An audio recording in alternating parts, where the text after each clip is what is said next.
Even if you never plan to bed share, studies show that 60 to 75% of moms end up bed sharing at some point. That is why I believe it is super important to be educated on safe sleep practices so that if you get to the point where you need to bed share out of sheer necessity, you are prepared to do that in a safe way.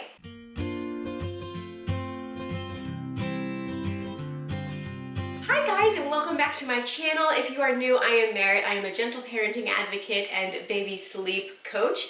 If you are a returning subscriber, welcome back. I'm so excited to be making videos again. You guys probably noticed that I stopped making videos for a couple of months, and that is because I was busy launching my gentle sleep training program. You already know this if you follow me on Instagram, but over the last couple of months, I have been focusing all of my efforts into really getting my program off the ground, and this is a huge passion of mine. I'm so excited to finally have it kind of out in the world and to be able to be sharing it with you guys. So definitely I'll leave a link in the description box if you would like to find out more information about that. But yeah, today we are going to be talking about safe bed sharing or co-sleeping practices. And I wanted to start off the video to kind of differentiate the difference between bed sharing and co-sleeping, because a lot of the times they are used interchangeably, and co-sleeping, it actually just means sharing a space with your child. So if baby is sleeping in your bedroom, then you are co-sleeping. But bed sharing is specifically when the baby is sleeping in the bed with mom, dad, or whatever the caregiver situation may be. So from this point on in this video, that I will be using that distinction to kind of talk about the safe ways to bed share. Okay, so I wanted to give kind of a quick synopsis of my experience with bed sharing. So bed sharing is actually something that I had never really had an intention of doing when I became a parent. I always knew that I was planning on co-sleeping and having my daughter sleep in our room for at least the first year of her life. That is what the AAP recommends, and I also just personally feel that just felt very aligned with how I wanted to parent, and it just felt a really right decision for my family. But bed sharing was something that I never really personally felt comfortable with. I follow many moms on YouTube who bed share and absolutely love it. I do consider myself an attachment parent, and so a lot of the influencers and YouTubers I follow are also attachment parents, and therefore would bed share and talk about how much they loved it and waking up with baby snuggles. And while it does sound amazing and I love the idea of bed sharing, personally I just couldn't ever really get the anxiety of bed sharing and the risks off my mind to be comfortable with bed sharing. And so that's kind of the attitude that I went into parenting with. I had nothing really against bed sharing per se. I was just too uncomfortable to do it myself, and so I really just didn't have any plan to. However, if you've been following me on Instagram, you've probably already heard my sleep story a bunch of times over there. Around 6 months, my daughter just kind of stopped sleeping. She had been a really great sleeper up until that point, and just at 6 months started waking up between sleep cycles, and it would take forever to fall back asleep. And after we would rock her and nurse her and sing her and shush her back to sleep, we'd place her back in her bassinet, and the second her back hit her bassinet, she would be wide awake crying again, and we'd have to pick her back up and start the process all over again. And this went on for quite some time, to the point where it had been about a month with no end in sight. It had only gotten worse. My husband and I were extremely sleep deprived and just getting desperate. We had tried every tool that we had in our toolkit at that time, and we were also kind of operating under being very, very anti-sleep training. At that time, I hadn't done any research into sleep training because I had the preconceived notion that all sleep training was the cry it out method or the extinction method, and as a gentle parent, I was very against that. All I had ever really heard about sleep training was that it was ungentle and that it would, ruin the secure attachment your baby felt, and so I personally had very, very strong feelings against sleep training. And so that's why we kind of just kept suffering through the sleepless nights and my daughter just not getting sleep, because we just really didn't know what else to do and we didn't want to sleep train. So as kind of another, last resort before having to resort to sleep training was to move my daughter out of her bassinet into our bed. At that time, she was still in the bassinet, and I know I'm probably going to get questions about this because normally babies stop sleeping in their bassinet a lot earlier than 6 months, but she was completely happy in her bassinet, and she hadn't rolled over or even attempted to roll over in her bassinet at all I mean, up until she still doesn't. She's 18, no, she's 21 months old now and in her crib, and she still completely sleeps on her back, never rolls over. That just wasn't an issue. And she also hadn't outgrown the size limits because she was still an itty bitty peanut. And so we kept her in her bassinet at the blessing of our pediatrician. Obviously, I talked to my pediatrician about that. But anyways, since this is a video about safe sleep conditions, I did really quickly want to touch on the bassinet. But back to bed sharing. We decided to bring her into our bed because we were just getting to a point of like dangerous sleep deprivation. My husband was still going to work full time, and so it was just he had an hour commute each way, and he would have to, be driving an hour in the morning at 7 a.m. after having, essentially zero sleep, being up with the baby all night. We were both just super cranky. I am a person, before kids, I slept 10 hours every single night. I personally need a lot of sleep to function. And so it was really affecting me, affecting both of our mental health, affecting our relationships, or our relationship. And we just weren't able to be our best parents because we were so tired during the day. So we decided to bring her into the bed with us. And I believe when we first started doing it, we just did straight co-sleeping. So we brought her into the bed with no additional sleep tools, like no co-sleeper type of situation. There's a bunch of options out there, and I'll go over what we ended up using. But we looked into the Safe Sleep 7, which is, I believe, created by La Leche League as a kind of guideline to safely bed share with your infant. Obviously, moms have been bed sharing with their babies for, since the existence of humans, I would assume. And so obviously we are still all here today, so there are safe ways to bed share. And these 7 guidelines kind of help to mitigate any of the risks that are associated with bed sharing. And so I did do some research before we started bed sharing with my daughter so that we were as prepared for safety as possible. And eventually we did end up sleep training because even bed sharing didn't solve our sleep solutions. So she was still waking up frequently, so I was still having to nurse her.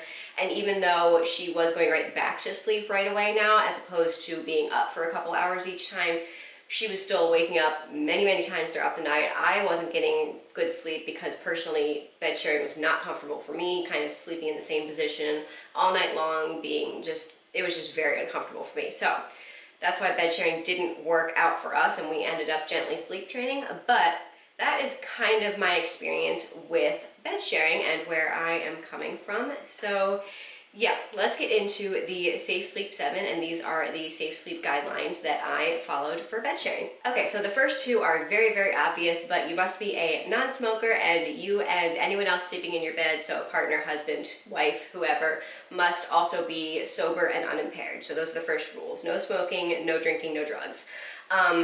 Again, those are pretty obvious, but those are 2 major, major risks when you are bed sharing. If you are, either sedated by drinking alcohol, you could potentially roll over onto baby and not notice. It's just any kind of mental inhibition that makes you sleep deeper than you were if you were sober, might not allow you to kind of wake up if something was not right, whereas you would be able to kind of wake up if you were sober. So very, very important 2 rules. The third rule is you must be a breastfeeding mother. So I was exclusively breastfeeding, and the reason for this is because the position that is recommended to safely bed share is the mother lying on her side with her back to the edge of the bed, and then baby lying in the middle of the bed in between the parents, or just in the middle of the bed if it's just mom in the bed. And baby is laying on the back, which I believe is actually that's another rule later on. But and the baby's on the back, mom's on her side, and she has her knees up and her arm that's on the bed up under the pillow. And so it kind of forms a protective C around the baby. And this specific position prevents mom from ever rolling over onto her stomach because both the arm and her legs are kind of pushed forward, preventing you from rolling over in your sleep.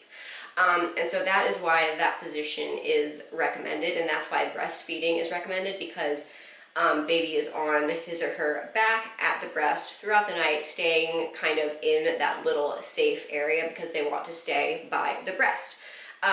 So yeah, that's the third recommendation. The fourth one is you must have a healthy and full-term baby. So if you are a preemie, it's not recommended to bed share, or if your child had any health complications at birth. The next guideline, like I said, is baby is on his or her back.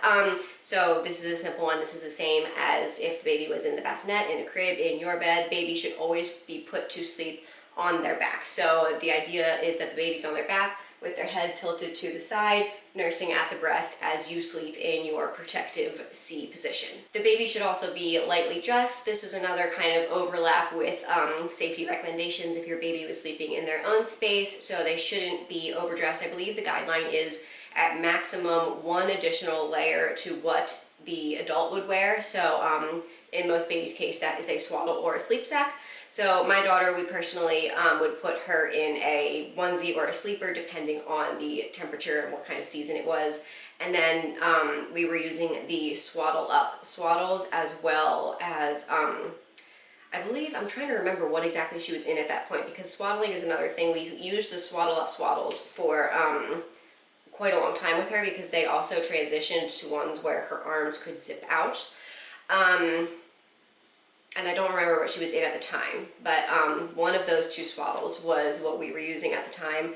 We used that exclusively from the time she was born up until we transitioned into sleep sacks, and we absolutely loved them because they allowed them to have their arms up, which I believe is a more natural, comfortable position for baby to sleep in. So yeah, super loved those swaddles. And then safe sleep surface is the last guideline. And so what this means is baby needs to be on a flat surface, so your mattress is a flat surface.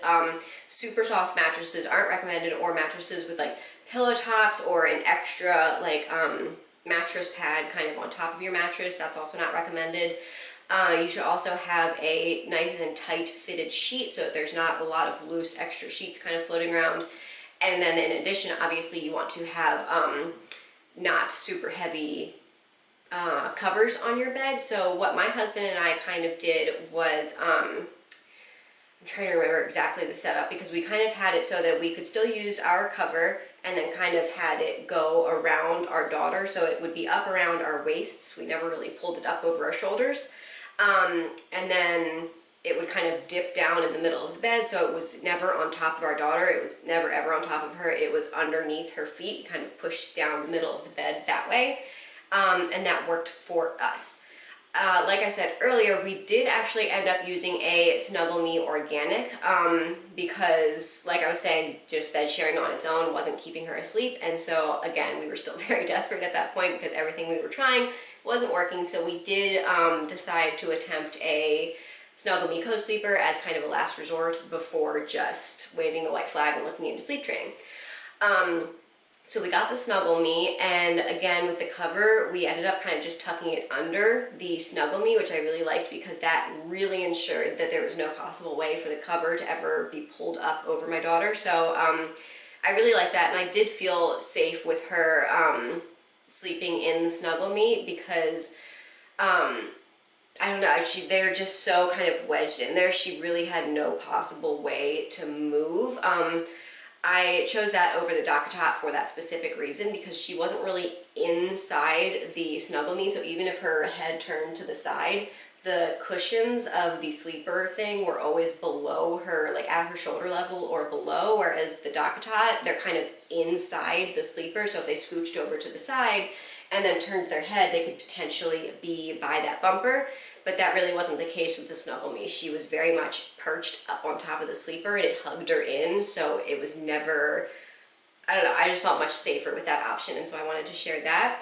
And in addition, I did forget to mention this. This is kind of the one thing that made me feel super, super safe with bed sharing, and kind of as my like ringer for security and safety.